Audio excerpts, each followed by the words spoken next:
नमस्कार मंडळी. स्वाद आणि सफर या चॅनलवर आज मी घेऊन आले आहे तुम्हाला हैदराबादच्या हायटेक सिटीच्या निलोफर कॅफेमध्ये.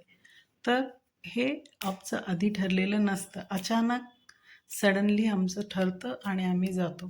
तर हे मुलाची इच्छा होती जायची बऱ्याच दिवसांपासून, बऱ्याचदा गेलो आहे, पण आज दुपारच्या वेळेसच त्याला इंटरेस्ट होता. आम्ही गेलो. फारशी गर्दी नव्हती, फ्रायडे होता, मीडियम रश होती. इथे खूप रश असते. सॅटर्डे संडे फुल असतं, बसायला देखील उभं राहायला देखील जागा मिळत नाही. रात्रीच्या 2-2 पर्यंत हा कॅफे चालतो. तर हे दुपारचे 2 वाजलेले आहेत. लाईटिंग वगैरे खूप सुंदर आहे. मुलगा, हजबंड आणि मी आम्ही सगळे गेलेलो. खूप छान आहे. वरच्या साईडला गेलो. आधीच टेबल बुक करून ठेवावं लागतं, कारण इथे खूप रश असते. इथे खूप वेटिंग असतं, नाही तर मग खूप सुंदर ॲम्बियन्स आहे. तिकडे जेवणासाठी पंजाबी काही डिश मागवलं होतं.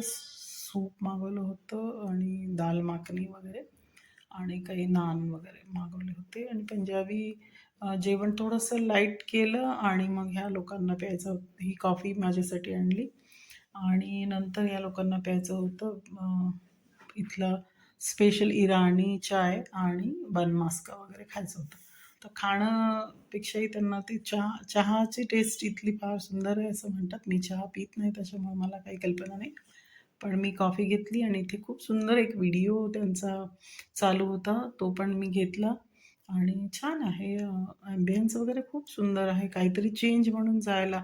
कॉस्ट खूप आहे, कॉस्टली आहे, पण ते आहेच आहे मोठं. खूप मोठं हॉटेल आहे आणि खूप प्रसिद्ध आहे. 70 ते 80 वर्षापूर्वीचं आहे. ह्याची अनेक ब्रांचेस आहेत. बंजारा हिल्सला आहे आणि एक इथे आहे. तर इथली ब्रांच सगळ्यात महागडी आहे, कारण ही हायटेक सिटीच्या जवळ असल्यामुळे खूप सुंदर आहे. एकदम मेन रोडवर आहे. खूपच छान मजा आली.